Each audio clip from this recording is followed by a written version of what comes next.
Ancient biblical prophets wrote about the future. Today, theologians are poring over those scriptures with a firm belief that their prophecies are coming to pass. Journey now into the world of eschatology on Prophecy in the News with author and lecturer J.R. Church. On today's Prophecy in the News, we're going to take a look back at 2,000 years of church history. Gary Stearman has written an article for our March edition of Prophecy in the News magazine that is entitled Prophecy, Lost and Found. It's a fascinating story of what happened to prophecy after the apostolic age, the end of the first century, the death of the last apostle, and Jesus had not returned. How did the church feel? Gary Stearman is here to discuss that with me on today's program. And today we're going to ask a question, which I ask in this article. Why was prophetic teaching pretty much abandoned in the 2nd and 3rd centuries of the Christian era? The answer to this question, J.R., is not only fundamental to our understanding of church history, it's fundamental to our understanding of prophecy itself. So stay with us because this is going to be an interesting program. Now, you have written in your article, the first century prophetic plan of God simply disappeared. Israel was dispersed and thought lost forever. That's a fascinating view, because we know that the Apostle Paul taught his people the imminency of Christ's return. In fact, it was as if he's coming back before I die.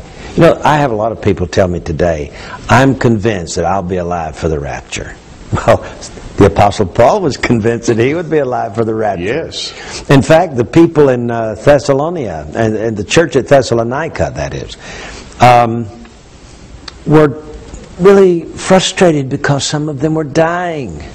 So the Apostle Paul writes to them and he says, I would not have you to be ignorant, brethren, concerning them which are asleep. That is, your loved ones who you thought would be alive to see the return of Christ, and they have now died and passed on.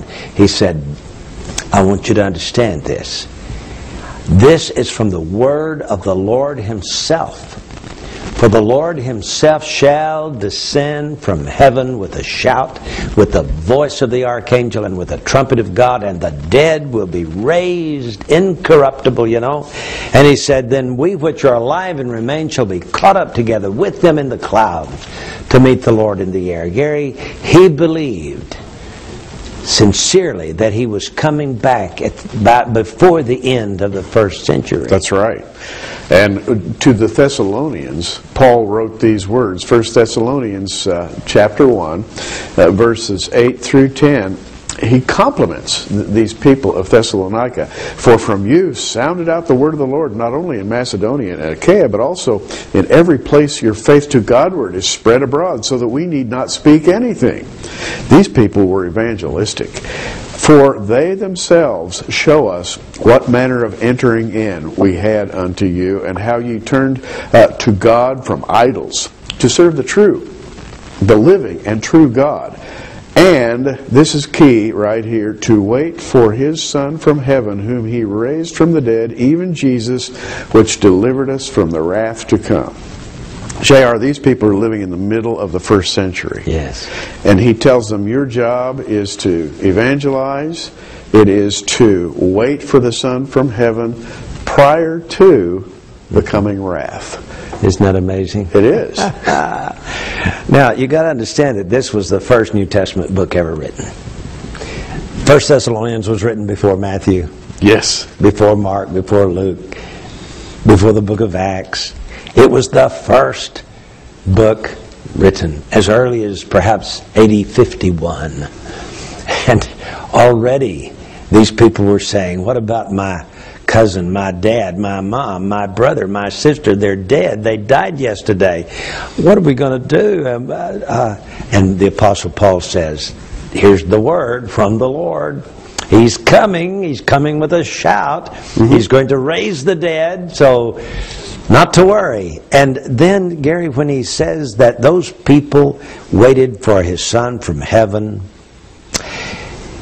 and that when this comes, when Jesus comes to raise the dead, He's going to deliver us from the wrath to come. That's a pre-tribulation rapture there. It is. And then, J.R., in 2 Thessalonians, he writes to the same group of people, and he says in 2 Thessalonians 2, 3 through 5, "Let no man deceive you by any means, for that day shall not come." Now that day would be the day of Christ, the day of the Lord, the day of wrath.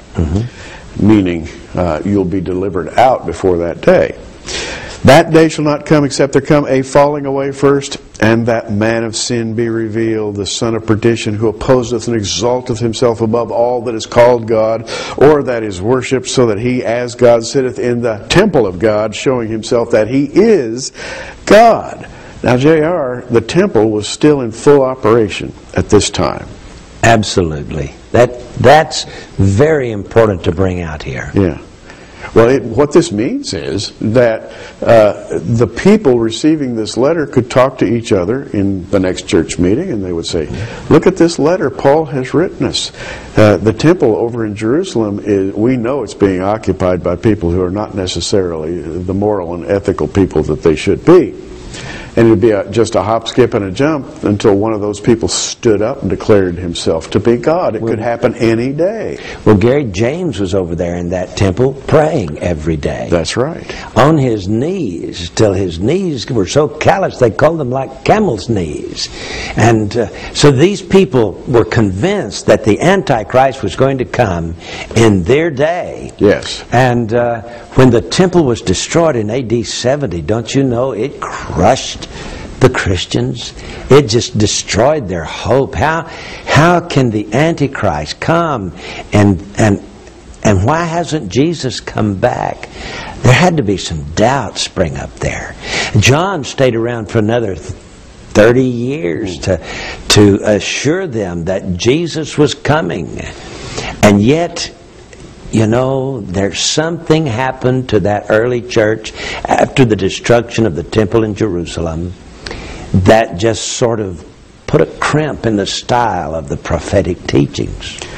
And we must add something else. This was the era of Claudius and Nero and Vespasian and Titus and Domitian. Yes. And J.R., with increasing severity as the decades rolled by, the church was being pummeled day in and day out. They had to go into hiding. And they're talking to each other and saying, well, the epistles of Paul tell us we've got to wait for the Son from heaven. He could come any time. Yeah, and He's supposed to save us from the wrath to come. Yes. You know, why are we going through the tribulation period? I mean, this is really, must have been what they were discussing. The Apostle John, in his first epistle, this is at least after AD 96, I think, he says, "These things have I written unto you concerning them that seduce you." In other words, there are people around with Antichrist seductions that were saying, where is the promise of His coming? For all things appear as they were from the beginning, you know. And Jude writes that in his epistle as well. So the frustration must have been there. And after John died, then things really sort of began to fall apart. Tell us, in your article, you've written about Clement of Rome. Tell us what he said. Well, the fascinating thing is, and of course this is during the days of Domitian, who was a fiendish persecutor of the church. Clement of Rome died in AD 102. This means that he was a contemporary of the Apostle John. This is toward the end of the first century that he writes in 1 Clement 23 verses 2 through 5, which is a note of encouragement to the church at large. He says, "Wherefore let us not be double-minded, nor let our hearts form vain imaginations concerning His excellent and glorious gifts.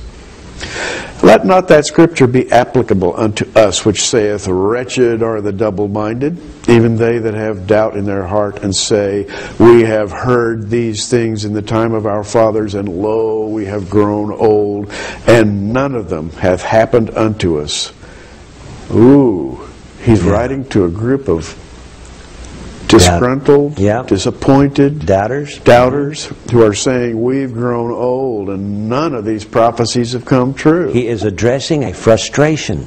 Yes, he is. A frustration that the early church had because the apostles were dying off And what they said wasn't coming to pass. He's coming, he's coming, he's coming. Look for him. He'll be here soon. Wait for him. And over and over and over again, they were disappointed. And so what does Clement say to them to do? Well, he says, "Oh, foolish